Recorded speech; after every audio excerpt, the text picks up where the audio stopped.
Adjustment के बाद आज हम अपना अगला लेक्चर शुरू कर रहे हैं जिसका नाम है इनकम स्टेटमेंट। सबसे पहले समझते हैं कि इनकम स्टेटमेंट होती क्या है। बेसिकली इनकम स्टेटमेंट को इनकम स्टेटमेंट ही क्यों कहा जाता है, इसे प्रॉफिट एंड लॉस स्टेटमेंट भी कहते हैं।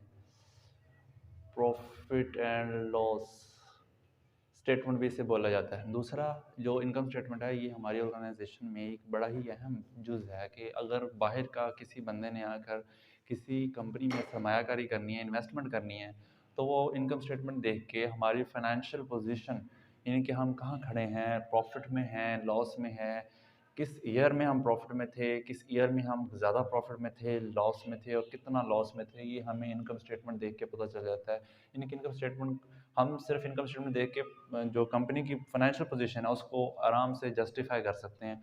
इसके लिए फिर हमें उनकी लेजर, पोस्टिंग, जर्नल को देखने की ज़रूरत नहीं होती कि वो कर क्या रहे हैं। हमें सिर्फ उसकी इनकम स्टेटमेंट में मेजर चीज़ें देख के पता चल जाए। अब इनकम स्टेटमेंट में कौन कौन से ऐसे एलिमेंट होते हैं जो कि उसमें होना बहुत ज़रूरी होता है, जिस पर इनकम स्टेटमेंट बनती है, उसके बगैर इनकम स्टेटमेंट नहीं हो सकती।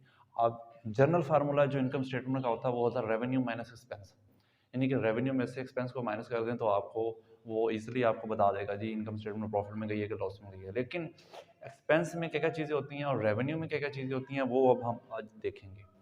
इनकम स्टेटमेंट का जो ढांचा होता है, यानी कि जो उसका स्केच है, वो इस तरह होता है कि हम ऊपर इनकम स्टेटमेंट लिखते हैं, उसके बाद फॉर द ईयर एंडेड, जिस साल की हम बना रहे हैं या जिस काउंटिंग फाइनेंशियल पीरियड की हम बना रहे हैं उसका नाम लिख के उसके बाद हम शुरू करते हैं। सबसे पहले आता है सेल्स। या आपके एग्जाम में क्वेश्चन में सेल्स दिया होता है या रेवेन्यू दिया होता है, दोनों का मतलब सेम होता है। या सेल्स दे देंगे या रेवेन्यू दे देंगे। सेल्स का मतलब इस साल आपकी कितनी सेल हुई है, रेवेन्यू से मुराद भी आपने इस साल कितना रेवेन्यू अर्न किया है। अब रेवेन्यू में से हम जब एक्सपेंस को माइनस करते हैं तो फिर हमें प्रॉफिट या लॉस का पता चलता है। उसके बाद लेस रिटर्न। अब सेल्स तो हमने कर दी, अब उसमें कितने हमारे रिटर्न हुए हैं, यानी कि वापसी कितनी हुई है, उसमें से सेल्स में से हम लेस, यानी कि उसमें से हम माइनस कर देते हैं रिटर्न को। रिटर्न से मुराद कितनी रिटर्न हुई है, सेल्स हमारी कितनी रिटर्न हुई है, वो हमारे पास आ जाएगी नेट सेल। यानी कि इस साल हमने इतनी सेल की है। जो सेल्स या रेवेन्यू होता है वो इधर होता है। लेस रिटर्न, हम यानी कि लेट से कि हमने 1000 की, उसमें से हमें 100 रिटर्न करना पड़ा और 100 और हमें रिटर्न हुआ। और जो नेट सेल है, 1000 में से 100 गए तो हमारे पास जो 900 है वो हमारा नेट सेल हो गया। उसके बाद हम उसमें से करते हैं कॉस्ट ऑफ गुड्स सोल्ड्स, यानी कि इन चीज़ों को बेचने के लिए हमें कितनी कॉस्ट बेयर करना पड़ी है, कितना पैसा लगाना पड़ा है इन चीज़ों को बेचने के लिए। तो उसमें फिर हमारी क्या क्या चीज़ आती हैं वो हम माइनस करते हैं, लेस करते हैं अपने इनकम स्टेटमेंट में। उसमें फिर हम देखते हैं जी ओपनिंग इन्वेंट्री हमारी कितनी थी, यानी कि जब हमने ये काम स्टार्ट किया, जिस फाइनेंशियल पीरियड में ये काम स्टार्ट किया उस वक्त हमारी ओपनिंग इन्वेंट्री कितनी थी। उस वक्त फिर हम उसमें जमा करते हैं परचेजेस, हमने कितनी मजीद परचेजेस की, परचेजेस करने के बाद लेस हमारी रिटर्न कितनी हुई, हमारे पास जो है वो नेट चीज़ें बच जाएंगी, हमारे पास जी हमारे पास इतना बच गया। ये हमारी कॉस्ट ऑफ गुड सोर्स होती है। कॉस्ट ऑफ गुड सोर्स हम मैं एक दफ़ा फिर बता देता हूँ। कॉस्ट ऑफ गुड सोर्स हमारी, जिसको हम आम जुबान में CGS भी बोलते हैं, इससे मुराद ये होता है कि जो चीज़ें हमने जो रेवेन्यू, हम जिस बना पर हम रेवेन्यू अर्न करने हैं, उस रेवेन्यू को अर्न करने के लिए हमने किन किन चीज़ों को बेयर करना पड़ा, कॉस्ट जिसकी हमने देनी पड़ी, जिस चीज़ का हमें खर्चा करना पड़ा। जो काम हम करते हैं उसका बाज़ारी बात है खर्चा होता है, तो वो खर्चा करने के लिए हमने क्या किया। उसके बाद फिर हम उसमें से डायरेक्ट एक्सपेंस को हम ऐड करते हैं। डायरेक्ट एक्सपेंस हमारे कौन कौन से होते हैं, हमारी वेजेस होती हैं। वेजेस से मुराद जो एम्प्लॉयज़ हमने रखे होते हैं उसकी हमने, यानी कि दिहाड़ीदार मजदूर जो जिसे हम बोलते हैं, उनको हम पे करते हैं। हमारी कैरेजेस होती हैं, कैरेजेस से मुराद जो चीज़ें यहाँ से पिक करके किसी दूसरे पॉइंट पे लेके जानी है वो उसका किराया हम पर पड़ता है। फिर उसके बाद हमारा मैन्युफैक्चरिंग एक्सपेंस होता है। मैन्युफैक्चरिंग एक्सपेंस, एक चीज़ को बनाने के लिए, जो मैन्युफैक्चरिंग के लिए जो हमारे एक्सपेंस हमें बेयर करना पड़े हैं वो डायरेक्ट एक्सपेंसेस में आते हैं। फ्यूल एंड पेट्रोल एक्सपेंसेस हमारे जो हैं वो डायरेक्ट एक्सपेंस में आते हैं। यानी कि डायरेक्ट एक्सपेंस से मुराद ऐसी चीज़ें, यानी कि मेरे पास ये एक पेन है, इस पेन को बनाने के लिए जो डायरेक्ट एक्सपेंस लगा है, इसको लाने के लिए, इसकी मैन्युफैक्चरिंग कॉस्ट के लिए, उसको हम बोलते हैं डायरेक्ट एक्सपेंस। वो हम ऐड करते हैं।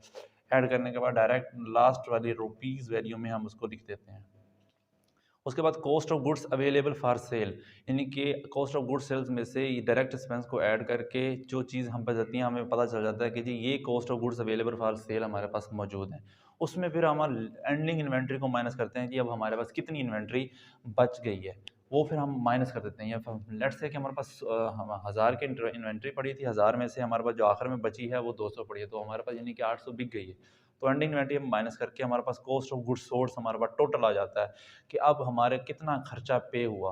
कॉस्ट ऑफ गुड्स सोर्स में दो चीज़ें आती हैं, एक हमारा ओपनिंग इन्वेंट्री, उसमें से फिर हम परचेज और रिटर्न को करते हैं, फिर हमारे पास नेट कॉस्ट ऑफ गुड्स हो जाती है, उसमें से फिर हम डायरेक्ट एक्सपेंस को जमा कर देते हैं कि इस चीज़ को करने के लिए कौन सा एक्सपेंस बेयर करना पड़े। हमारे पास इन दी एंड कॉस्ट ऑफ गुड्स हो जाता है। उसके बाद हम अपने ऑपरेटिव एक्सपेंस जो होते हैं ना वो माइनस करते हैं, जिसमें से हमारे होते हैं प्रीपेड एक्सपेंस होते हैं, रेंट एक्सपेंस होते हैं, बैड डेट्स होते हैं। बैड डेट्स एक नई चीज़ आई है, DEBT, बैड डेट्स वो होते हैं कि हम जिन लोगों को कर्जे दिए जाते हैं विद इन फाइनेंशियल ईयर्स वो हमें वापस नहीं मिलते, फिर हम उसको बैड डेट्स की एंट्री करते हैं, उसको वो भी हमारे एक्सपेंस ऑपरेटिव एक्सपेंस के तरीके आते हैं। फिर हम रेवेन्यू में से ये वाला जो ऑपरेटिव एक्सपेंस है ये हम जब माइनस करते हैं यानी कि यहाँ से, और फिर उसके बाद फिर हमें या तो हमें मालूम होता है हमारा लॉस हुआ, अगर वैल्यू हमारी एंड में माइनस में आए तो फिर इसका मतलब है लॉस है, और पॉजिटिव है इसका मतलब है जी ये हमारा प्रॉफिट है, इसको हम प्रॉफिट बोलते हैं। इससे फिर इस चीज़ को देख के यानी एंड में जो वैल्यू आती है उस चीज़ को देख के जो हमारा बाहर का इन्वेस्टर है वो फिर इस चीज़ पर आया था, यानी कि फिर ये जो हमारे फाइनेंशियल मैनेजर होते हैं, जो हमारे फाइनेंशियल मैनेजर होते हैं उनके लिए बड़ा आसान हो जाता है कि फर्म को किस तरह से कंट्रोल करना है, कौन सा हमने इसमें प्लानिंग करनी है, कितने की हमारी ज़रूरत है पैसे की, फाइनेंस की कितने की ज़रूरत है, और हमने कितने चीज़ों को हमारी इन्वेस्टमेंट की ज़रूरत है। तो फिर ये जो चीज़ें हैं इनकम को देख के हमारा जो बाहर का इन्वेस्टर है वो बड़ा ईजिली हमें हमारी इनकम स्टेटमेंट को देख के ये बात इस फैसले पर आ सकता है कि इस कंपनी में हमने इन्वेस्ट करना है कि नहीं करना।